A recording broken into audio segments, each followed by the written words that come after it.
I am not a salesman here to sell you snake oil. I am here to share with you what really works when it comes to authentic problem solving. The bad news is that what really works is usually hard and requires huge investments of time, effort, and to varying degrees, pain. I know because it has taken me nearly 3 decades of diligent study and application to get to where I am today, and I've suffered greatly along the pathways of my own SAL journey. The good news is that if you are willing to invest the time and effort, and if you are not afraid to courageously confront pain when necessary, SAL could change your life and the lives of those you teach, mentor, and lead.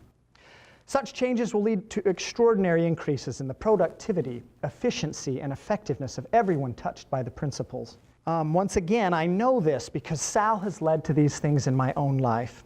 Simply stated, SAL is why I am here today. To illustrate, let me share 3 examples from my own life. I have battled obsessive-compulsive disorder, OCD, and depression for over 2 decades. The hellish symptoms I've suffered induced incalculable amounts of anxiety, stress, unnecessary guilt, and anguish of body, mind, and spirit. My symptoms led to serious issues that negatively impacted my academic performance, my social and romantic relationships, my religious practice, and every other area of my life. Through self-action leadership, I have been able to effectively manage my OCD and depression to accomplish every major academic, social, romantic, and spiritual goal that I have set for myself to date. Because of OCD and other issues, I often struggled academically growing up. For example, I took Algebra 1 3 years in a row. I'm married to a mechanical engineer. That's embarrassing.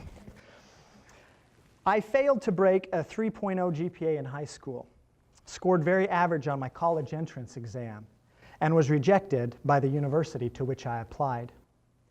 Through self-action leadership, I improved my performance in college and went on to earn a doctoral degree in education. And thanks to a couple of A+, finished with a better than perfect 4.049 GPA.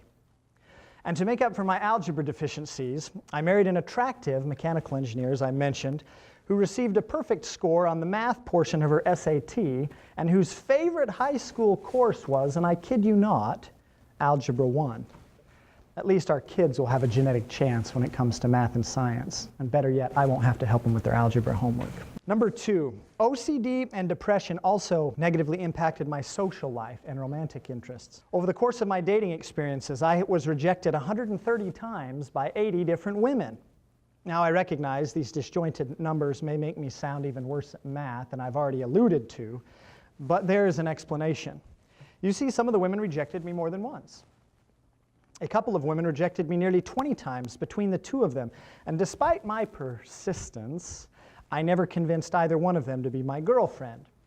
You see, my OCD-influenced dating persistence was indefatigable, and my ability to take a hint was obsessively lacking. Through self-action leadership, I am now married to a woman I can rightfully describe as better than the woman of my dreams. I say better because God prepared her with many wonderful attributes that even I was unable to anticipate on my own short-sighted list of qualities I desired in an eternal companion. Example 3. Nearly 3 decades ago, I gave my first public address in front of an adult audience. I know that's really young, and that probably sounds kind of wonky, but that's the way it works in the church that I attend. Early on in my life, I sometimes found such experiences to be dreadful. I recall after one of my first public speeches at age 10, being greatly relieved it would be some time again before I'd ever have to do it again. Through self-action leadership, I have not only conquered my fears of public speaking, but have made a career out of it. A career that I love that has taken me to 44 U.S. states, 5 provinces of Canada, 9 shires or counties of Great Britain, as well as Washington, D.C., Puerto Rico, and the U.S. Virgin Islands. I do not share this biographical information to impress you, but to impress upon you that self-action leadership has changed my life in dramatically positive ways, and Sal can do the same for you, if change is what you seek.